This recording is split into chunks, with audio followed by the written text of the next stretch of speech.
Cette On va l'entendre. conférence va maintenant être enregistrée. Eh ben c'est parfait. On voit même que la technique nous dit quand est-ce qu'on est enregistré. Ben, écoutez, bonsoir à tous. Merci pour vos participations pour ce premier webinaire dans le cadre en fait de l'action DIAMS.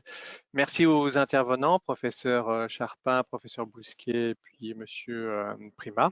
Nous allons donc ce soir voir ce qu'on va appeler de la santé environnementale, les impacts que peuvent avoir les pollens et les pollutions sur notre santé. Et en fait, ce programme DIAMS est financé par l'Union européenne, par l'agglomération Aix-Marseille-Provence. Et ce webinaire est organisé par l'association ARIA et le pôle de compétitivité Eurobiomed. Donc, si tu veux bien, Gabriel, tu peux peut-être passer sur voilà, cette slide et puis la suivante sur le programme. Donc, globalement, en fait, on va démarrer par le professeur Denis Charpin sur les bons gestes pour minimiser ses impacts sur l'allergie et causée pollen. Ensuite, le professeur Bousquet va nous parler en fait de solutions numériques et comment celles-ci peuvent aider justement dans cette santé environnementale. Moi-même, je reprendrai la main sur la partie qualité de l'air et l'impact sur la santé et sur un capteur justement qui fait partie du projet DIAMS et qui permet de mesurer ces particules. Et puis ensuite un échange avec le professeur Charpin et puis un citoyen qui a bien voulu, on va dire, participer et contribuer à cet échange, monsieur Prima. Ce que je vous propose, professeur Charpin, c'est de démarrer en fait votre présentation avec les bons gestes et vos préconisations. Je vous remercie. Bonsoir à toutes et à tous. Alors oui, je voudrais envisager les bons gestes qu'on peut faire dans la vie quotidienne, indépendamment des médicaments ou de la désensibilisation. Et j'interviens là, pas tant en tant que, non, vous pouvez laisser la précédente, pas tant en tant que professeur émérite à Aix-Marseille Université, mais en tant que président de l'Association pour la prévention de la pollution atmosphérique. Oui, si vous voulez bien passer la suivante. Alors, j'ai isolé 5 conseils particuliers. Ce sont des conseils qui viennent d'une étude qu'on a publiée il y a quelques mois maintenant et dans laquelle on a recensé auprès des associations, des sociétés savantes dans le monde, les conseils qui sont donnés. Finalement, on les a comptés et voilà les 5 conseils qui reviennent le plus souvent. Donc, ce sont ces conseils que je vais développer rapidement. Si vous voulez passer la suivante. Donc le premier, c'est d'éviter les activités en extérieur et l'ouverture des fenêtres, bien sûr, puisque le pollen naît à l'extérieur et puis il peut éventuellement rentrer dans la maison par les ouvertures. Et dans l'article que je vous ai cité, on relève de différentes publications qui évaluent l'impact négatif, c'est-à-dire le fait de favoriser la rentrée des pollens par la ventilation du logement, par l'ouverture des fenêtres. Et au contraire, la présence de rideaux est très protectrice. C'est étonnant de voir que au centre de la pièce, en présence de rideaux, finalement, la quantité de pollen dans l'air intérieur est assez faible. La plaque suivante. Alors, deuxième conseil dans un autre ordre d'idées, c'est de consulter les sites qui vont donner la météo pollinique. Il n'y a pas tellement d'études d'ailleurs de validation de ces météos polliniques. Là, j'en ai retrouvé une publiée en 2014, vous voyez, qui est basée à la fois sur l'historique, sur le long terme de la pollinisation dans une zone géographique donnée, qui est basée aussi sur les comptes polliniques des 2 dernières semaines, et puis l'évolution des températures maximum, minimum et moyenne. En France, le Réseau national de surveillance aérobiologique fait intervenir en plus la phénologie, c'est-à-dire l'examen à l'œil nu des espèces végétales en place, et puis aussi un index clinique grâce à des allergologues qui sont répartis en France dans les principales villes et qui remplissent chaque semaine un bulletin qui est centralisé par le RNSA. La plaque suivante. Alors, troisième conseil qu'on connaît bien maintenant en tant en temps de Covid, c'est de porter des protections. Alors de porter des masques, des lunettes et un filtre nasal. Alors ces masques, vous voyez, c'est le masque chirurgical que l'on voit là. Et le masque chirurgical qui est assez efficace puisque finalement le pollen a un ordre de grandeur de taille de quelques dizaines de microns. Donc il est bien plus gros que les aérosols portant le Covid. Donc autant le masque est une protection seulement partielle pour la contamination que l'on connaît aujourd'hui par le Covid, autant il protège quand même bien vis-à-vis des pollens. Vous voyez dans une étude une diminution de 70% des symptômes nasaux et de symptômes oculaires et de 40% des symptômes nasaux. En parallèle, un effet bénéfique sur la qualité de vie et sur la consommation des médicaments anti-allergiques. Alors, les lunettes, vous le voyez, ce n'est pas n'importe quelles lunettes, ce sont vraiment des lunettes enveloppantes. Et puis, en bas et à droite de la diapositive, on voit des filtres, une boîte de filtres que l'on peut poser dans ses narines. Les effets indésirables du masque sont aujourd'hui bien connus de chacun. Hein, c'est la concentration d'humidité avec, pour les porteurs de lunettes, la formation de buées.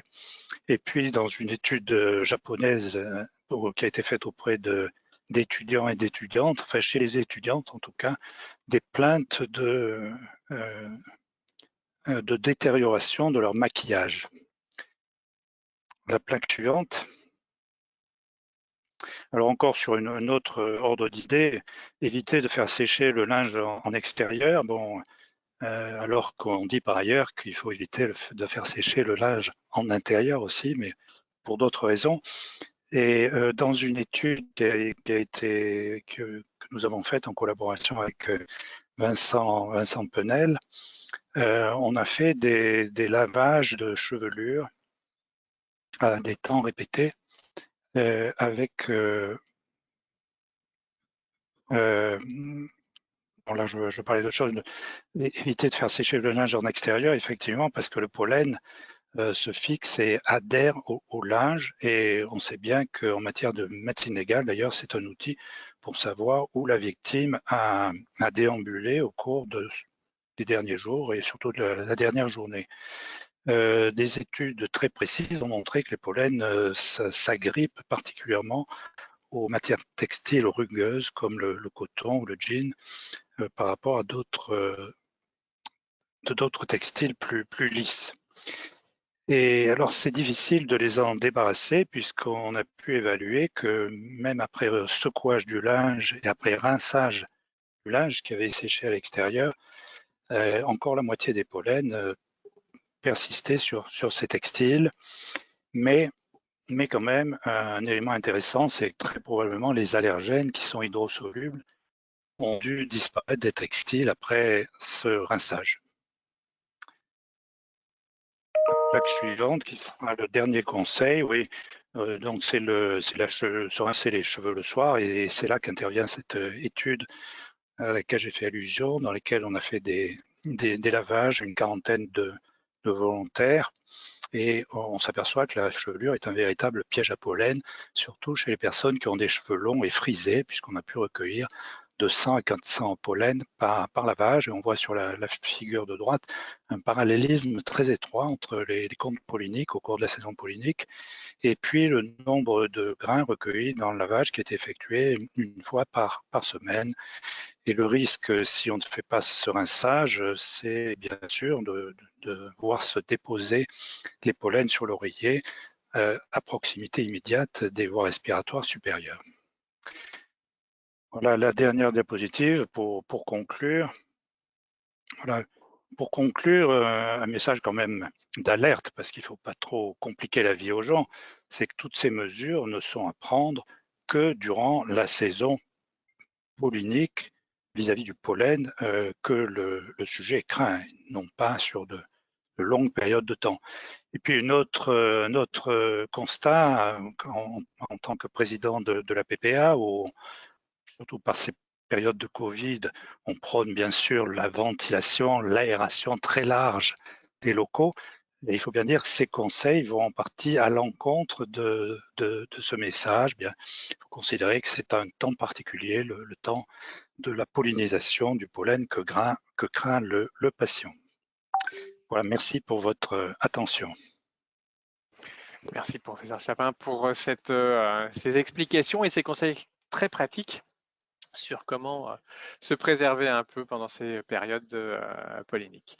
Ce que je vous propose maintenant, c'est, professeur Jean Bousquet, de parler de votre sujet, donc de nous présenter ces solutions numériques qui peuvent évaluer la santé environnementale ainsi que les interactions pollen et pollution. C'est à vous, professeur Bousquet. Merci, monsieur Nekib. Tout d'abord, qu'est-ce que c'est ARIA? ARIA, c'est une organisation non gouvernementale qui s'appelle Allergic Rhinitis and its Impact on Asthma, c'est-à-dire quel est l'impact de la rhinite sur l'asthme, qui a été débutée en 1999 à l'OMS, et c'est la première recommandation qui associait l'asthme et la rhinite. C'est important parce qu'avant, asthme et rhinite étaient deux pathologies presque différentes. Nous l'avons développé aussi au niveau du centre collaborateur de l'OMS et aujourd'hui, il est déployé dans 92 pays. Nous avons fait 4 recommandations qui ont suivi la première et la dernière est de 2020. Suivante, s'il vous plaît. Alors voilà les pays où ARIA est développé. Alors il manque le Groenland et le pôle Sud, mais à part ça, on est à peu près partout. Suivante. Donc masque, c'est Mobile Airway Network. Alors, Mask, c'est quoi? C'est en fait l'application mobile d'ARIA. Suivante, s'il vous plaît. Donc, Mask est actuellement développé dans 28 pays en 20 langues. Nous avons plus de 40 000 utilisateurs. Nous sommes parfaitement en légalité avec les notions de privacy. Et c'est gratuit sur Android et iOS. C'est très simple. Il suffit d'utiliser son doigt sur une échelle visuelle analogique. Suivante, s'il vous plaît. Premièrement, nous suivons le règlement général sur la protection des données. Et ça, c'est essentiel parce que ceux qui vont utiliser Mask savent que nous avons fait ce projet, nous l'avons même publié et nous sommes maintenant prêts à dire que tout risque est négligeable. Suivante, s'il vous plaît. Premièrement, nous avons associé Mask à plusieurs projets européens, dont les sites de référence du partenariat européen d'innovation sur les soins actifs en bonne santé, sur l'EITL. Alors l'EITL, c'est quelque chose d'extrêmement important puisque c'est le plus gros projet de recherche et de développement en Europe avec plusieurs milliards d'euros. Et nous avons été reconnus par la DG Santé, c'est-à-dire ceux qui règlent la santé à l'Union européenne, pour permettre la transformation numérique des services de santé et de soins dans le marché numérique unique, pour donner aux citoyens les moyens d'agir et construire une société plus saine. Vous voyez, tout ceci entre parfaitement dans DIAMS. Suivante, s'il vous plaît. Nous sommes aussi reconnus par l'OMS, puisque dans le livre de l'OMS qui a été fait par l'OMS et l'Association internationale du travail, Mask est un des projets reconnus. Suivante.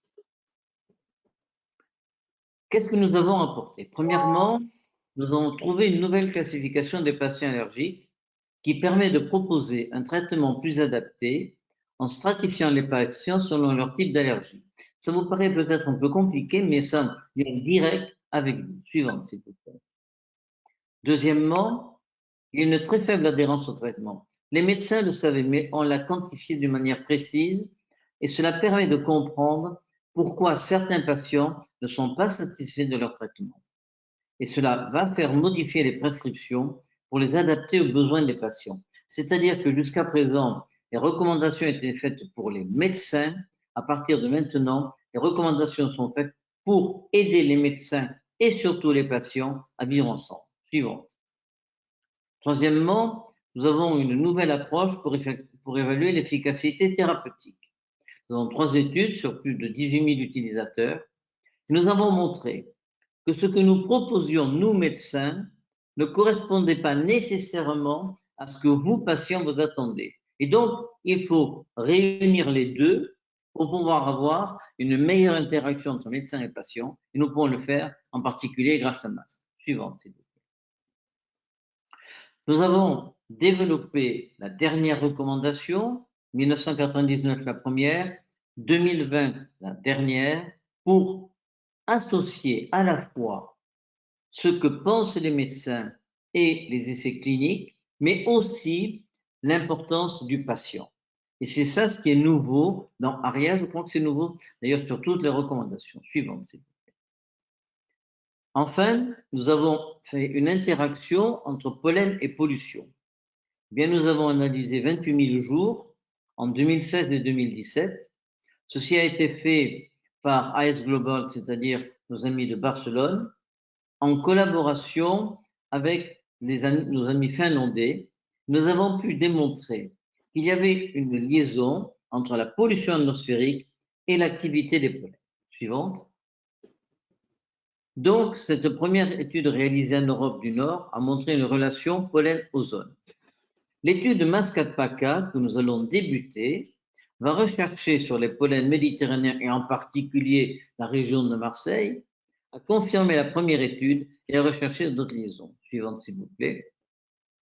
Donc, mesdames et messieurs, nous avons, je crois, une application extrêmement simple qui va permettre à ceux qui l'utilisent de mieux comprendre leur allergie, de savoir quelle est l'exposition pollinique, et j'espère que cela permettra aussi à vos médecins de pouvoir mieux interagir avec vous. Je vous remercie.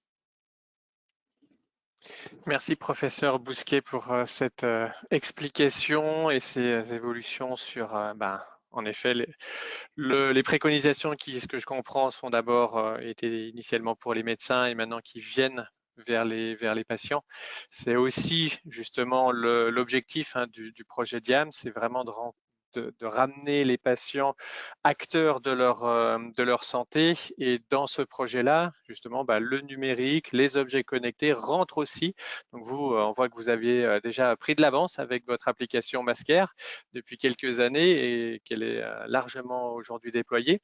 Sur ce projet, justement, DIAMS, c'est un démarrage. C'est en effet sur l'agglomération d'Aix-Marseille que va être lancée cette expérimentation avec des capteurs qui vont pouvoir enregistrer tout ça sur les gens. Ce que je vous propose, c'est justement de vous parler aussi un petit peu justement de ces capteurs, de qu'est-ce qu'ils vont mesurer et qu'est-ce que ça peut vous apporter. Donc aujourd'hui, c'est vrai que vous avez tous ou pour beaucoup entendu parler de ce qu'on appelle les particules fines. Ce sont des particules qui sont extrêmement petites puisque on parle de microns et elles sont classifiées par ce qu'on va appeler un PM quelque chose. Et quand vous voyez en fait ce schéma, vous voyez que le pointillé, la grande sphère en fait, c'est le diamètre d'un cheveu et que ce qui est à l'intérieur, ce sont ces fameuses particules fines. Donc, on les estime à partir de 10 microns, mais elles ont vraiment des impacts importants sur la santé des gens à partir de ce qu'on va appeler le PM 2,5, donc 2,5 microns et 1 micron, parce que ces particules viennent vraiment se loger au plus profond des poumons et viennent vraiment détériorer. Donc aujourd'hui, il existe pas mal d'études qui démontrent que ces particules fines ou ultra fines, en fonction de leur taille, ont un impact direct sur la santé. Entre autres, donc l'Institut national du cancer, l'INCa, a pu faire à travers des études montrer que ça représentait l'un des facteurs en fait principaux des risques pour la santé des citoyens. Aujourd'hui, au niveau national, une estimation est sortie de l'ordre de 92% des citoyens qui soient à la fois citadins ou ruraux en fait, qui vont respirer régulièrement un air qui est trop pollué. Et d'où proviennent, on va dire, ces pollutions? Elles sont multiples et variées. Donc là encore, les médias aujourd'hui interviennent beaucoup pour expliquer qu'en effet, il y a l'automobile, par exemple, avec les véhicules diesel qui représentent un peu plus de 8%, mais vous avez aussi tout ce qui va être entreprise. Donc là, on est aux alentours des 10%. Il y a le marché et le secteur de la construction, à peu près 6%. Et puis l'agriculture ou la sylviculture qui est aux alentours des 5%. Donc, on voit que c'est des petits pourcentages et pourtant c'est là-dessus que beaucoup, on va dire, insistent. Or, un des plus gros pourcentages, c'est concernant en fait tout ce qui va être lié à la combustion fossile, donc combustion du bois, du charbon, du fioul, et ça représente 43% des émissions. Je suis moi basé sur une région qui est la Haute-Savoie où on a des hivers parfois un peu rudes. On utilise régulièrement des cheminées et aujourd'hui, par exemple, les cheminées sont clairement, dans la vallée en tout cas de Chamonix, à supprimer pour remplacer par d'autres systèmes qui vont être moins pollueurs à travers ces suspensions.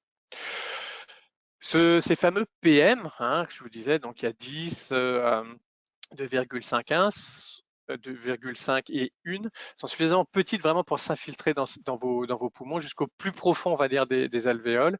Elles ont la capacité aussi de traverser des masques de protection et même si aujourd'hui les effets sont encore pas toujours très connus, on sait qu'il y a vraiment des personnes qui sont beaucoup plus sensibles, comme les femmes enceintes, les enfants, les personnes âgées, et puis aussi les malades qui souffrent de pathologies évidemment respiratoires, mais aussi cardiovasculaires.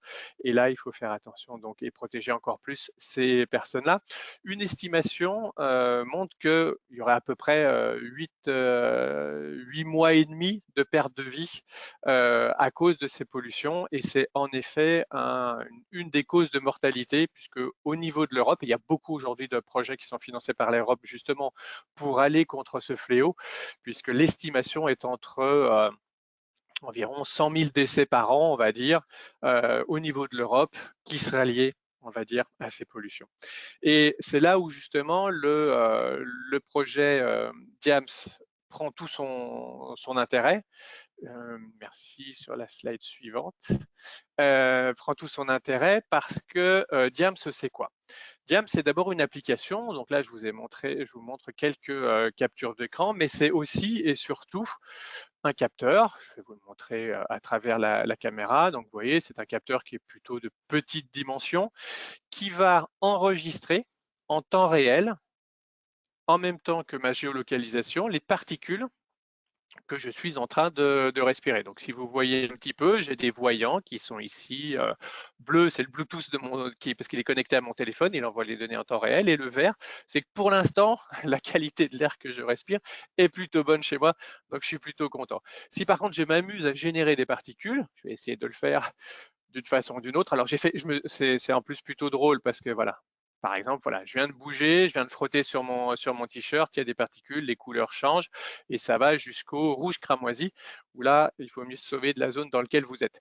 Donc, j'ai fait des tests avec ce capteur, c'est plutôt sympa. J'ai testé ça, par exemple, on parle des voitures diesel, j'ai mis ça sur, ma femme a une Peugeot, je l'ai mis au pot d'échappement du véhicule et j'ai regardé en fait les particules que le véhicule générait. Et à ma grande surprise, je me suis rendu compte que le capteur étant aussi sur moi, j'ai enregistré ça sur une terrasse en fait de café où il y avait des gens qui fumaient. Et par exemple, il y a eu beaucoup plus de particules fines et on était dans les rouges cramoisis. Si vous regardez en fait la capture de l'écran là où vous voyez un 3,6, donc ça c'est l'échelle qui va de vert à pas terrible du tout.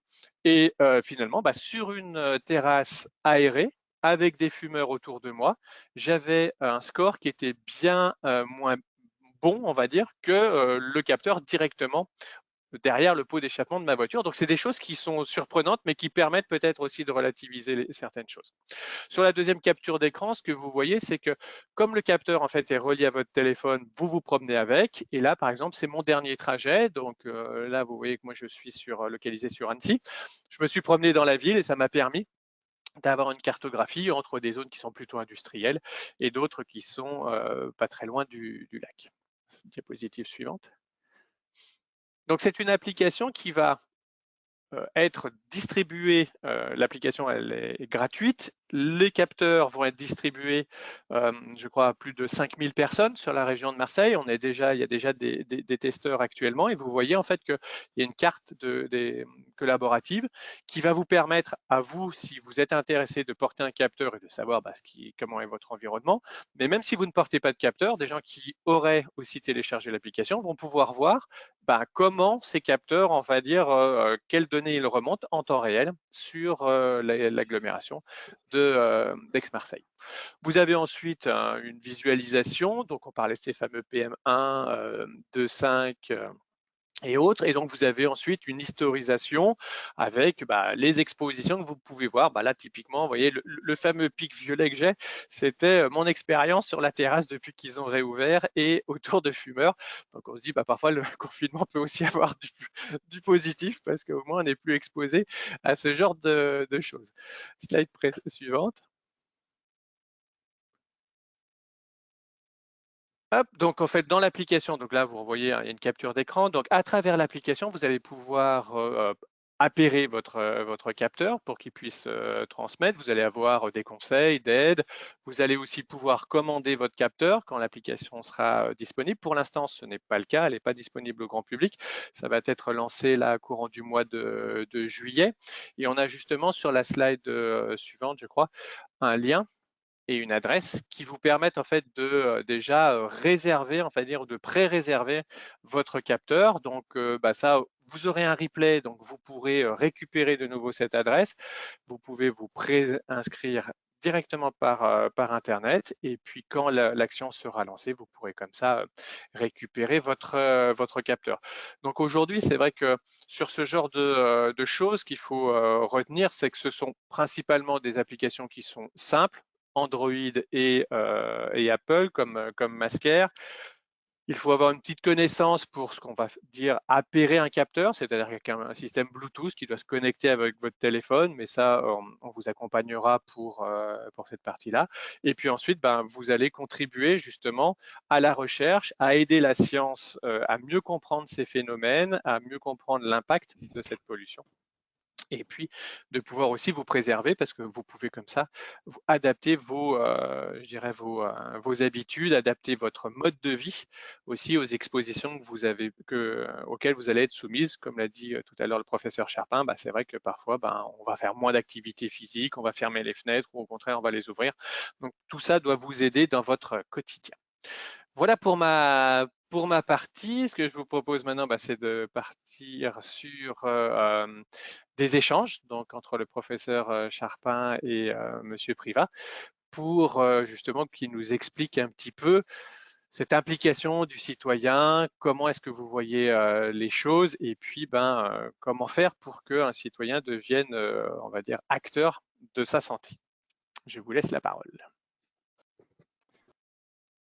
Bien, merci. Et il faut remercier Monsieur Primat qui va être notre grand témoin. Et comme Jean Bousquet l'a dit, ce qui est important, c'est ce que ressent le patient, ce que pense le patient et ce qu'attend le patient. Alors, Monsieur Primat, est-ce que vous pouvez d'abord nous dire en quoi vous êtes gêné au cours de votre allergie au pollen? Bonjour à tous. Donc oui, effectivement, ça peut être des gènes lorsqu'on travaille, notamment avec des retentissements qui sont assez forts jusqu'à vraiment de se concentrer pleinement à une tâche. On sent vraiment, outre le nez qui coule, des éternuements, des yeux qui piquent, et ça peut être vraiment la sensation de tête qui est vraiment bien prise par l'allergie. Donc ça peut vraiment être très pénible lorsqu'on est entre guillemets en crise d'allergie. Ouais. Bien, alors vous avez entendu l'exposé de ces nouveaux microcapteurs qu'on peut porter avec soi en ce qui concerne, en tout cas aujourd'hui de façon assez régulière, les microparticules. Est-ce que vous pensez que cet appareillage pourrait vous être utile? Oui, tout à fait. Ouais. Notamment, de par mon lieu de travail, je suis à côté d'un axe qui est assez fréquenté par les automobiles, donc je me dis pourquoi pas justement voir entre mon domicile et mon lieu de travail l'impact un petit peu de cette concentration en particules. Et est-ce que vous avez pu remarquer une action différentielle des polluants au moment de la saison pollinique, ou bien c'est la même chose tout le temps? Bon, ça serait difficile de répondre. Il y a des années où on se sent peut-être plus gêné que d'autres, ou alors à des moments différents. Donc, bon, après, la météo doit sûrement jouer quelque chose avec la diffusion des pollens, hein, mais c'est vraiment variable d'une année à l'autre. Mais bon, globalement, bon, il y a la saison des cyprès, bon là, avec les graminées, donc bon, cette année, les graminées vont fait, je pense, mais encore une fois, je ne sais pas si c'est vraiment le lien entre graminées ou pollution, puisque depuis quelques jours, on a eu quand même des petits épisodes de pollution. Alors,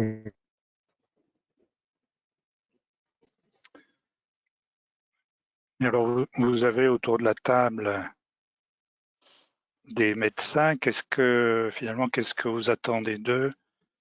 Qu'est-ce que vous attendez des progrès de la médecine pour mieux prendre en compte votre pathologie? Alors, on prend quand même régulièrement les antihistaminiques qui nous sont prescrits, mais bon, l'observance, oui, effectivement, c'est un problème, hein. On s'inquiète souvent de son allergie quand les symptômes nous tombent dessus. Et dès qu'on a l'impression que c'est passé, bon, effectivement, on a tendance à arrêter peut-être aussi sec le traitement. C'est sûr que c'est peut-être pas une bonne chose. Et pourtant, si je puis révéler un secret, vous êtes dans le domaine médical. Tout à fait, oui, je suis pharmacien. Oui. Mais comme on dit, hein, c'est souvent le cordonnier le plus mal chaussé. Oh non, monsieur, non, non, je vous rassure. J'ai fait une étude qui m'a pris 2 minutes, mais qui a été extrêmement intéressante. J'étais dans un congrès d'allergologie, vous savez, on a toujours des petits trucs avec des touches là, et j'ai posé la question, il y a combien de patients qui ont une rhinite allergique dans la salle? Il y en avait 108.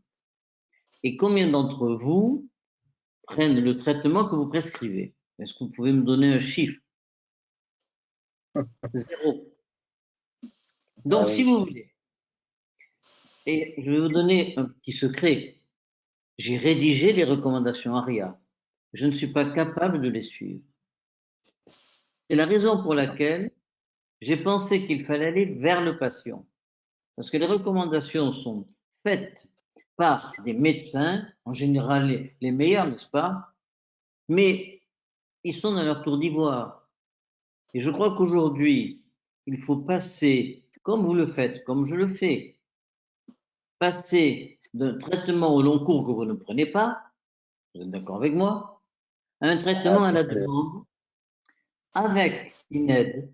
C'est-à-dire que dans notre application masque, vous savez quelle est la pollinisation aujourd'hui et demain, là où vous êtes géolocalisé.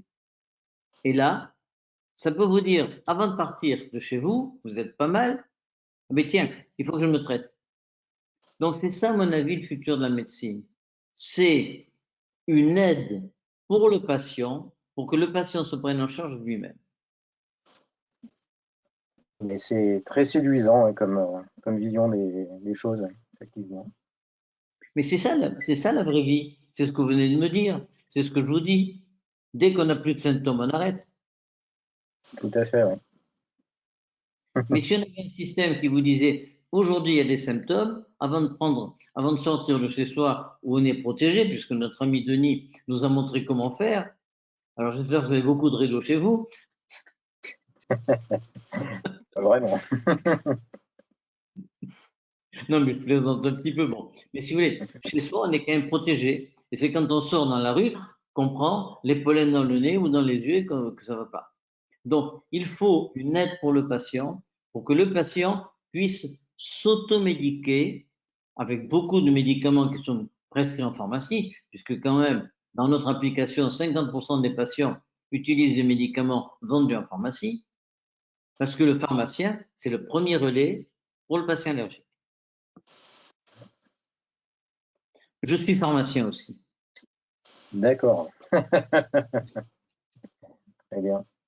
Et là, c'est vrai que sur votre région, vous avez alors de la chance ou pas à voir, mais en tout cas, il y a ces deux grosses actions qui démarrent. Diams, dont on parle là sur ce webinaire, et le professeur Bousquet a parlé aussi d'une autre étude et d'un autre projet qui s'appelle Masque PACA et qui va utiliser justement cette application Mascaire pour évaluer en collaboration avec le RNSA, Atmosud, avec justement l'APA, le professeur Charpin, vont analyser justement les expositions et au pollen et aux pollutions des gens donc tout autour de l'étang de Berre et dans l'agglomération d'Aix-Marseille, peut-être couplé pour certains avec les capteurs Diams pour faire vraiment une analyse sur ça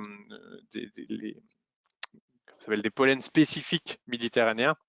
Je crois que ce qui vous intéresse beaucoup, ce sont les cyprès, je crois qu'ils sont très allergènes, mais aussi les autres types d'allergies et surtout les expositions aussi aux pollutions. Donc c'est vraiment très intéressant de voir que là, vous avez en tout cas aujourd'hui des possibilités d'être au cœur de votre santé et avec ce genre de choses et de participer à ce genre d'études.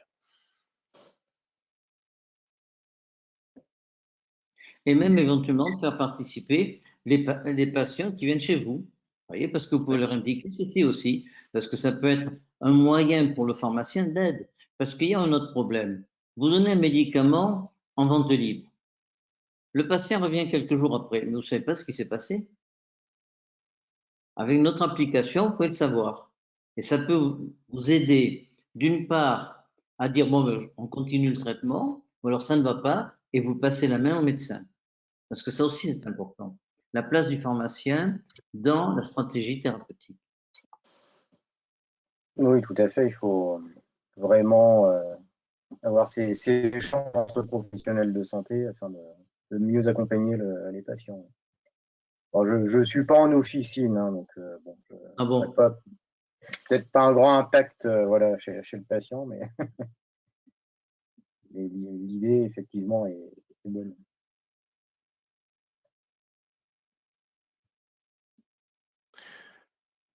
Eh bien, professeur Chapin, monsieur Prima, vous aviez d'autres points que vous vouliez échanger ou les autres participants au webinaire, vous voulez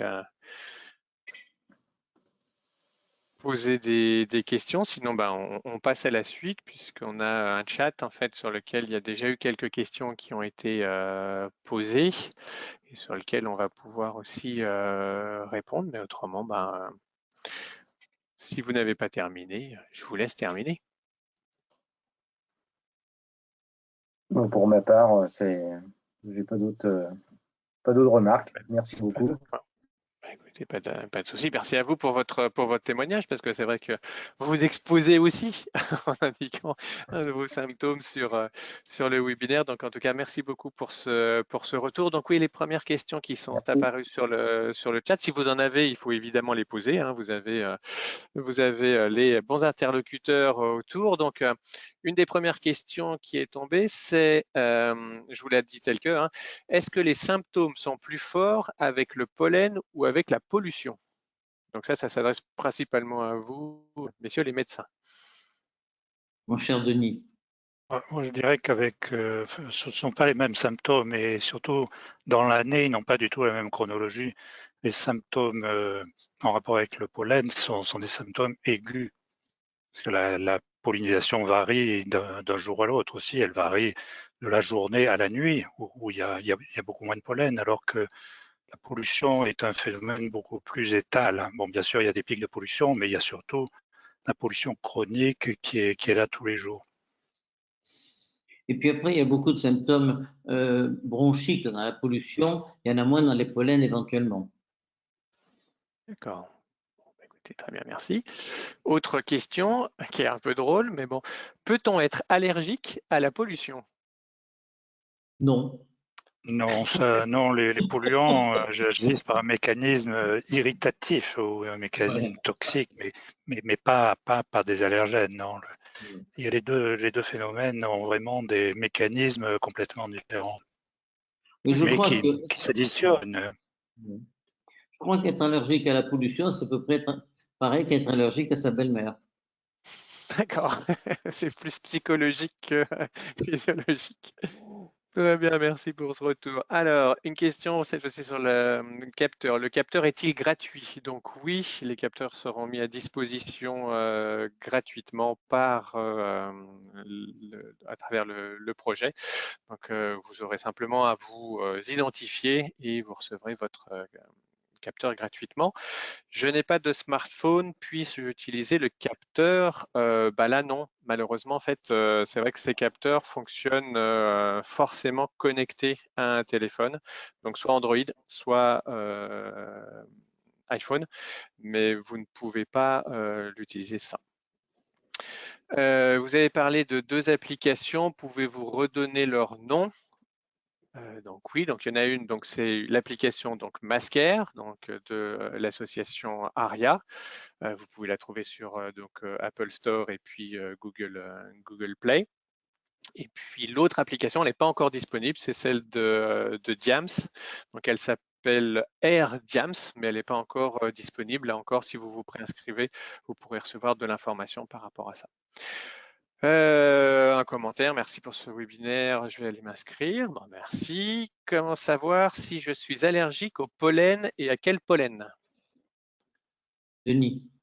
Bon, oui, alors d'abord et principalement, je dirais, je pense que Jean va être d'accord, en s'entretenant avec le patient, parce que avec de l'expérience, on se trompe très rarement. La chronologie des symptômes est extrêmement évocatrice. Et donc, avant même que le patient soit assis dans son fauteuil, on a fait le diagnostic. Alors bien sûr, il faut le confirmer quand même.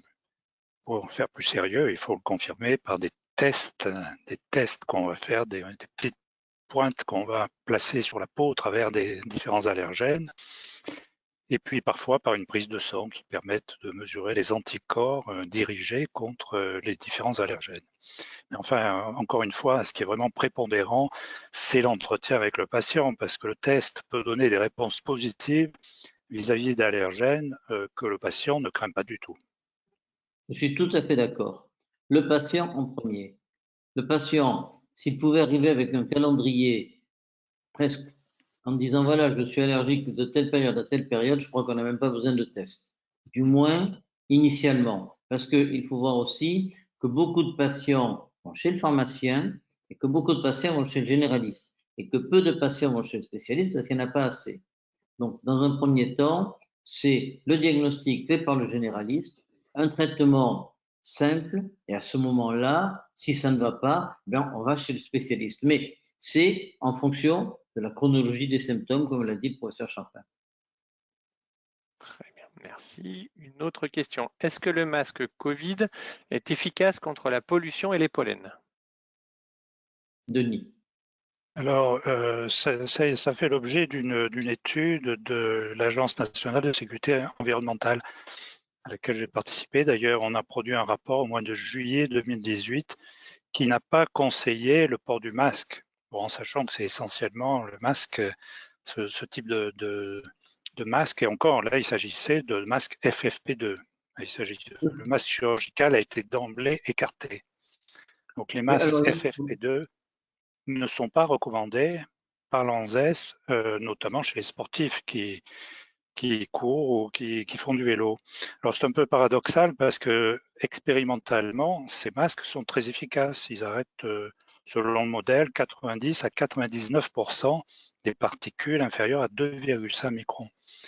Mais l'inconvénient, c'est que dans la vie réelle, justement, quand on fait ces activités sportives, le masque bouge et l'adhérence au visage est imparfaite et à ce moment-là, il y a des fuites. Et par ailleurs, le patient qui le porte, enfin le patient non, le sujet qui le porte, peut avoir l'impression fausse d'être protégé alors qu'il ne l'est pas vraiment. Voilà, donc ça peut être contesté cette position, mais la position a été de ne pas encourager la population, et notamment les sportifs, à porter ces masques en cas de pic de pollution ou dans la vie quotidienne.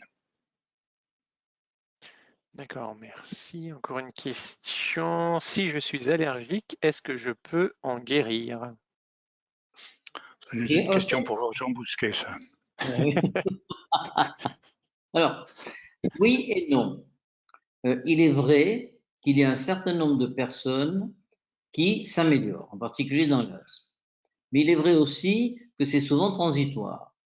Donc, en général, si vous êtes allergique, nous avons la possibilité de vous traiter correctement aujourd'hui, mais une guérison semble difficile, même sous immunothérapie spécifique. Qu'en penses-tu, Denis?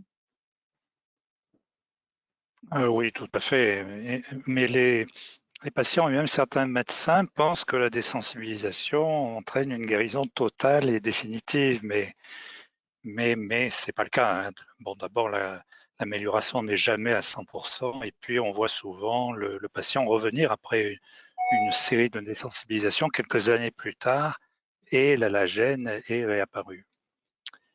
Donc ça, bon, comme tu l'as dit, hein, c'est quand même intéressant de retrouver une vie plus ou moins normale avec la prise en charge médicamenteuse ou la désensibilisation, mais ça n'est qu'une amélioration, et une reprise des symptômes est toujours possible.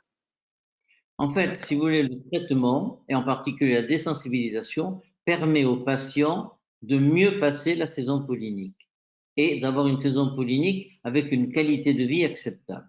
Mais une guérison totale, non. Ok. Très très bien. Et la dernière question, elle est plus pour la partie application. Dans l'application et le capteur Diam, est-ce que je peux savoir où j'ai été le plus exposé? Donc oui, c'est justement l'intérêt de ces capteurs ou de ces applications, que ce soit Masker ou Diams, c'est que vous pouvez vous géolocaliser et donc en fait repérer les endroits où vous avez le plus de symptômes. Et vous pouvez non seulement savoir où, mais aussi dans la journée à quel moment parce qu'il peut y avoir, comme l'a dit le professeur Charpin, des pics de pollution ou peut-être des arrivées de pollen et autres. Et donc, vous pouvez savoir non seulement où, mais aussi à quel moment en fait vous avez été potentiellement le plus exposé. Pour l'instant, sur les pollens, les cartes d'exposition sont à la journée, mais là, avec sur la partie particules fines, ben, avec le capteur, forcément, vous savez en temps réel à quoi vous êtes exposé. Il n'y avait plus de questions dans le chat. Je ne sais pas s'il y a d'autres questions orales que les participants voudraient poser. A priori, non. Vous avez été tous très clairs et efficaces dans votre exposé. Donc, ce que je vous propose, en tout cas, c'est que on a enregistré ce webinaire. Encore merci à vous tous pour votre participation. L'enregistrement sera mis à disposition très certainement sur les réseaux sociaux type YouTube, Vimeo et peut-être d'autres. On verra. Mais en tout cas, merci à tous pour votre participation. On vous souhaite une bonne et agréable soirée. Et puis, si ces deux projets, que ce soit Masque PACA ou Diams, vous intéressent, n'hésitez pas à revenir vers vous, n'hésitez pas à vous inscrire. Vous serez évidemment les bienvenus et comme ça, vous pourrez contribuer à la science et puis être acteur un peu plus de votre santé. Je vous souhaite à tous une très bonne fin de journée. Et puis, je vous dis à bientôt pour ces deux beaux projets. Merci Au beaucoup. revoir. Au revoir. Merci, à bientôt. Merci, au revoir. Au revoir.